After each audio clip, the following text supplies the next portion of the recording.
Oke, pengalamannya udah lama nih sahabat Sukor.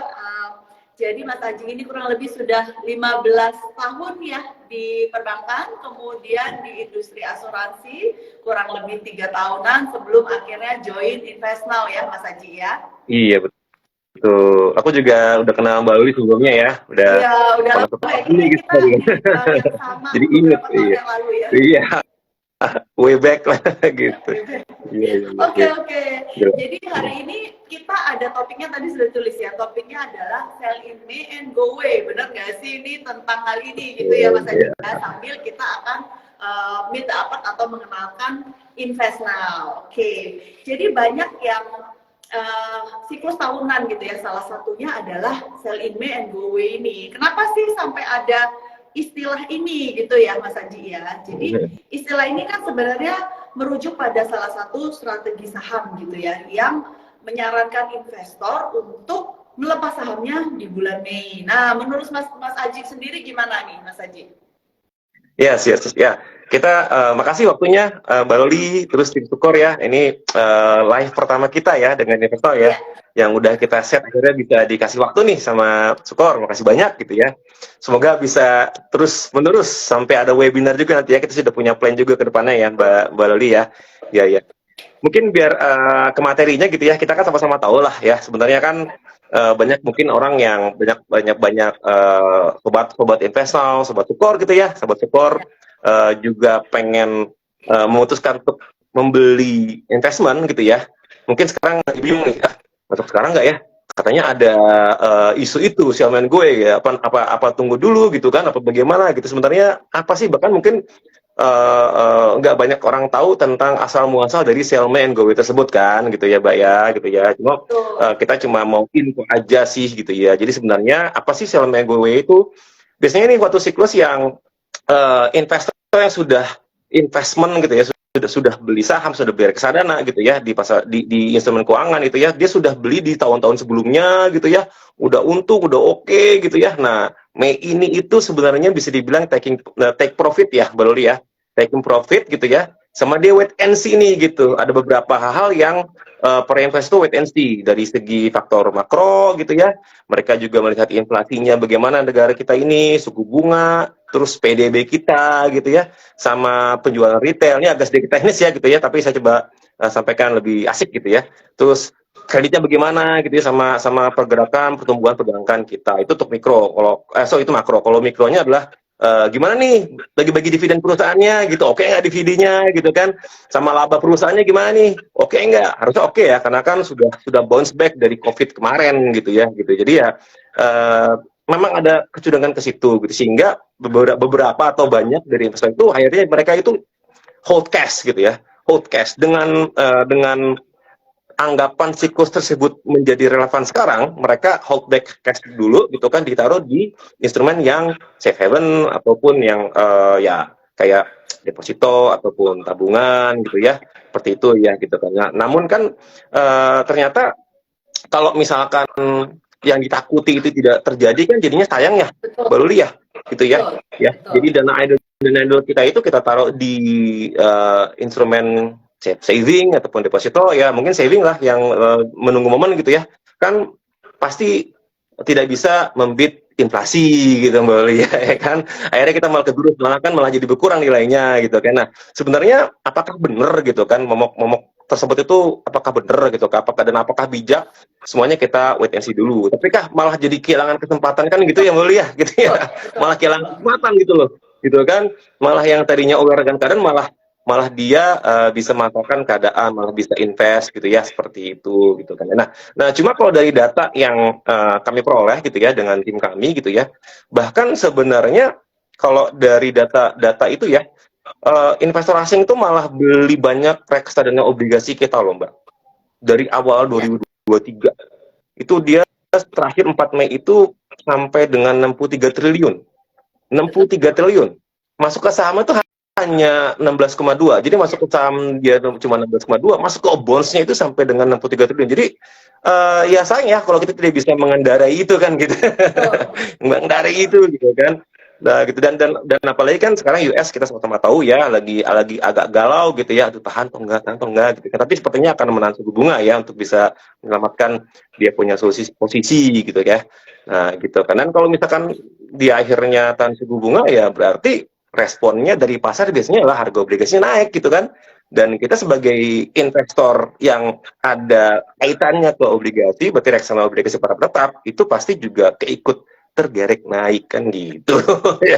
Jadi Oh, sayang banget sih sebenarnya ya Mbak ya, kalau iya, iya, misalkan kita tidak memanfaatkan keadaan yang sekarang gitu terjadi gitu. Itu semoga bisa simple dicerna ya gitu.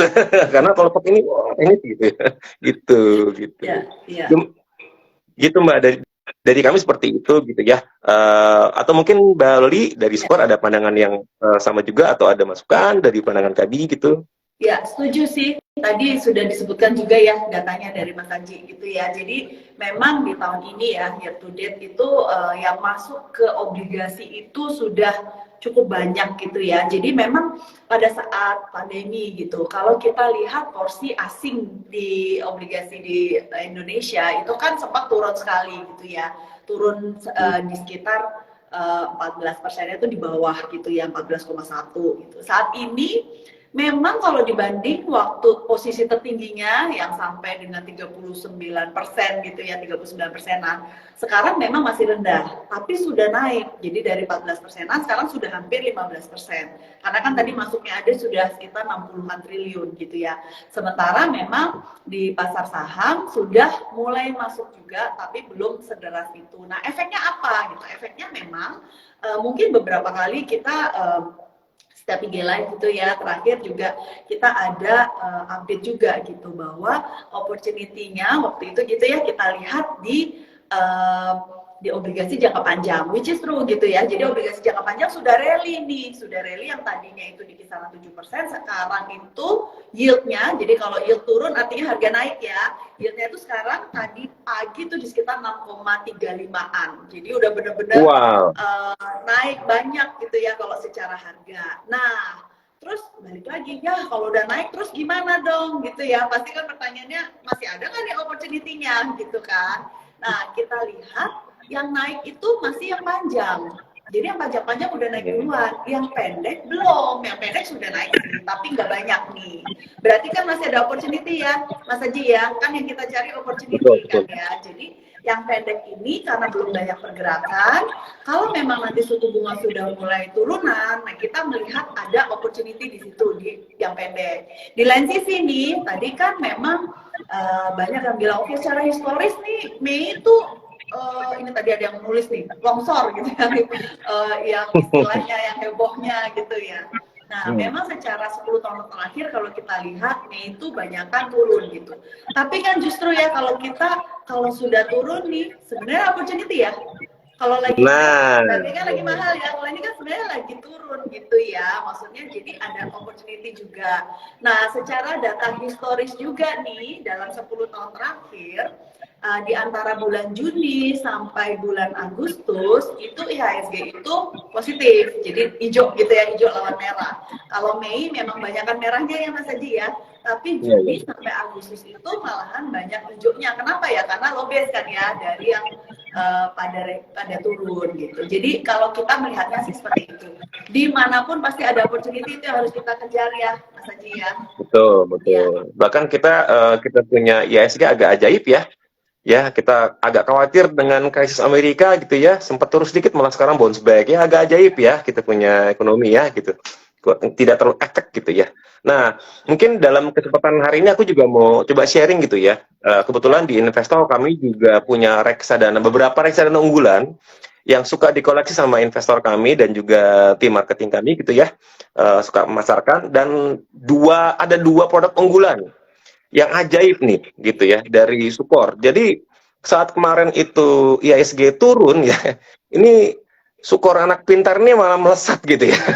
Di saat orang menghindari campuran, menghindari saham, tapi anak pintar nih benar-benar pintar ya. Jadi saya memuji memang karena kenyataannya ya 1 bulan dia hampir nyentuh 3% apa 2% lupa ya, maaf aku lupa ya, gitu ya. Di saat semua kompetitor campuran itu statis ataupun turun, dia naik sendiri gitu. Itu yang campurannya gitu ya. Jadi ya terbukti ada kesempatan di situ kan, yang lainnya takut gitu ya. Ini malah naik gitu tuh yang untuk yang Sukor yang campuran.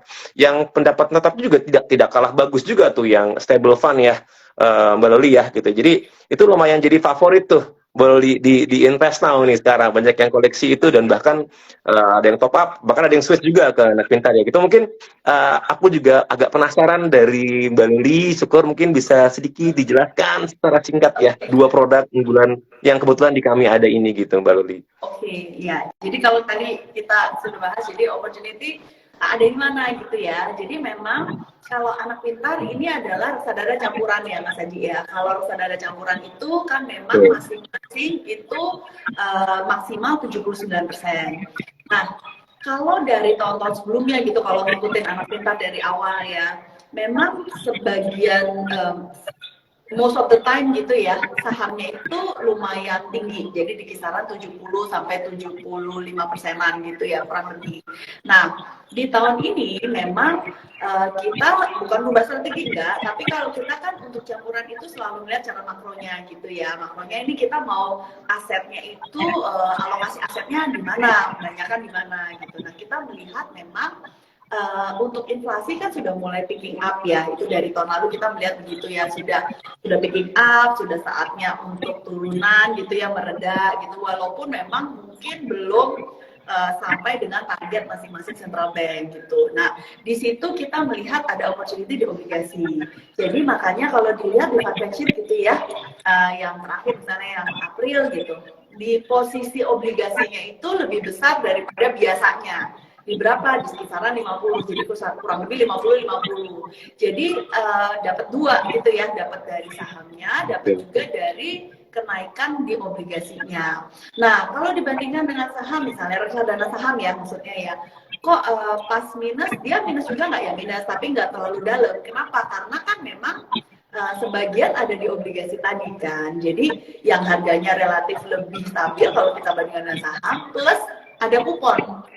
Kadang ini yang nggak dihitung ya Mas Haji ya, maksudnya kalau ada kupon, kuponnya kan masuk ya, maksudnya di accrue terus gitu kan, terus kalau ada pembayaran kupon juga masuk, jadi itu yang menyebabkan performance-nya oke, di compare dengan peers-nya gitu ya. Nah, kemudian ada satu fitur lagi yang cukup spesial nih untuk reksadana Sukor Invest Anak Pintar. Jadi SAP ini adalah reksadana filantropi kami yang pertama ya. Jadi ada 1%, maksimal 1%, dan memang sekarang 1% itu kita dedikasikan gitu ya untuk filantropi. Jadi kemana? Ada dua yayasan nih Mas Haji. Yang pertama adalah yayasan itu untuk pendidikan anak usia dini. Jadi kita maunya dari kecil gitu ya, kan banyak nih di daerah-daerah susah gitu, nggak sekolah gitu ya. Nah ini kita ada dananya 1% dari AUM, jadi lumayan ya. Sampai hari ini kita sudah hampir 5M loh menyalurkan dari 2017. Wow, berbagi ya berarti ya. Iya betul. Jadi otomatis nih kalau sahabat Sukor maupun sobat invest now untuk invest di anak pintar, otomatis membantu pendidikan anak usia dini, plus mulai tahun lalu, akhir tahun lalu kita ada satu yayasan lagi, Yayasan Titian Masa Depan, itu untuk anak-anak yang usianya SMA. Jadi kecil sama besar, kita biar berlanjut. Jadi itu salah satu istimewanya juga, jadi berinvestasi sambil berbagi.